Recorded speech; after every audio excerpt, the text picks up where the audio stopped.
what is research? If I may ask, what readily comes to your mind when research is mentioned? There are so many perspectives to research. Some may see it as engagement in the laboratory with scientific instruments to unravel the unknown. And some may view research like detective work. Imagine research as being a bit like a detective. You have a question and you need to gather information from different sources like books and websites to solve the case or help you answer the question. And some folks also think of research as a treasure hunt. Your question is a hidden treasure, and you explore books, articles, and websites like a map, looking for valuable information. Each piece that you find gets you closer to discovering the hidden treasure, which is the answer that you seek. And some folks too liken research to building a puzzle. You start with a question, and each piece of information you find is like a puzzle piece. As you collect more pieces from various sources, the picture becomes clearer, and you eventually have a complete understanding of your topic. Then the big puzzle is, what is research? According to Western Sydney University, research is the process of producing new knowledge, or alternatively, repurposing pre-existing knowledge in novel and inventive ways to provide fresh ideas, approaches, and comprehensions in order to produce novel and inventive results. This may include synthesizing and analyzing earlier studies. So what that means is that you could do research by digging deeper into what you don't really know to make new discoveries, or perhaps studying people's works, looking at what they have done before to see if you could validate or identify some gaps in knowledge where you could come in to fill in your study, in your own study, which could be referred to as novel, original, innovative in nature. So that is what this is actually helping us to understand.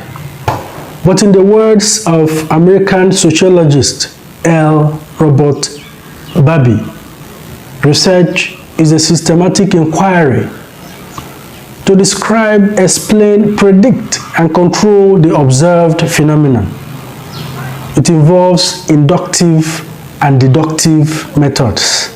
So he described inductive methods as the tools that are used to analyze an observed event, while deductive methods verify the observed events. So according to him, he looked at inductive approaches as being associated with qualitative research, and on the other hand, he associated deductive methods with quantitative analysis. So he categorized research into two types, one inductive, the other deductive.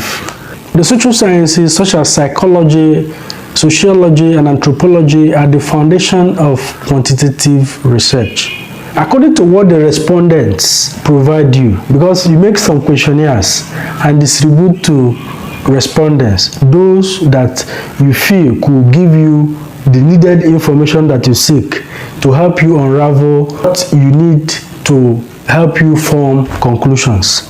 So you need information from them, like sellers in the market. You want to unravel why there are price hikes.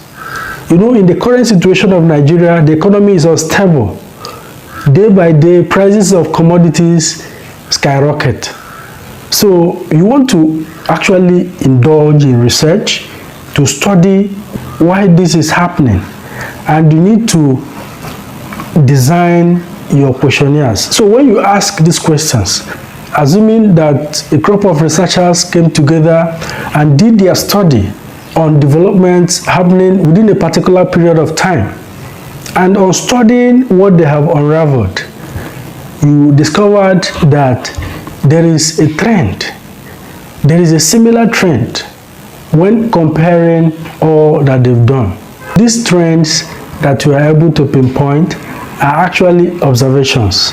So when you now ask questions, why these trends are important to these researchers, you are actually involved in asking research questions. Then when you now introduce your argument, you are seeing it in another light. You are seeing from the combined study that you've had from previous outcomes, from reported studies. You are now making an argument stating that this could be the cause of this trend in development. So when you say that, you're making a hypothesis, and that would make you to design a research that could help you attain information, get information that will finally lead to a conclusion.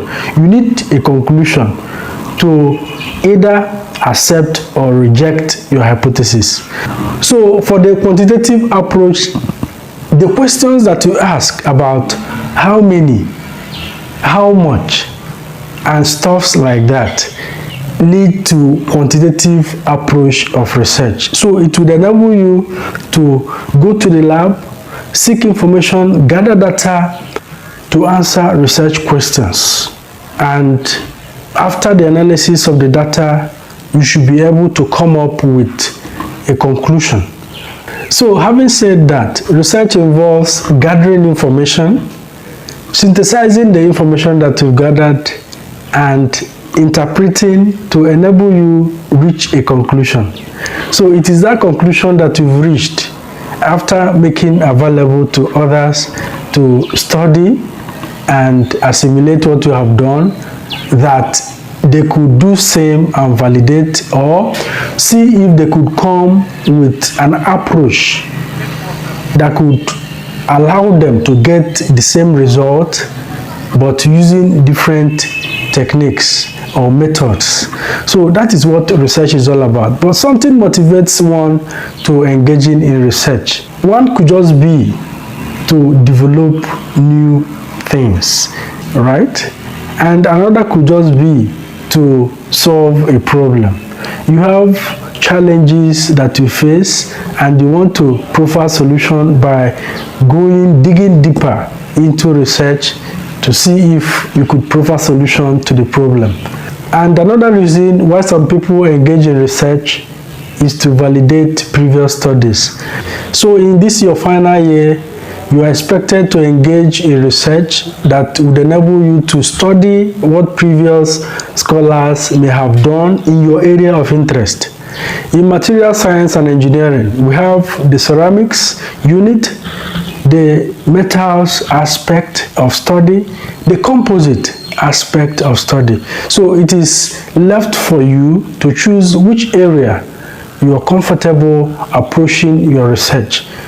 Your area of research is key to your final year project, and I encourage you to use this opportunity to see what motivates you, what interests you in these areas of material science and engineering, and come up with a particular area within that broad aspect of material science and engineering that interests you most. All these have to do with interest. If you have interest for something, there is every likelihood that you will excel. So if your interest is so vast and in so many things, then you can accomplish so many things as well. So think about this. From the knowledge you've acquired in material science and engineering, which area interests you that you want to dig deeper into to unravel the unknown? This will help you make your choice of a final year project.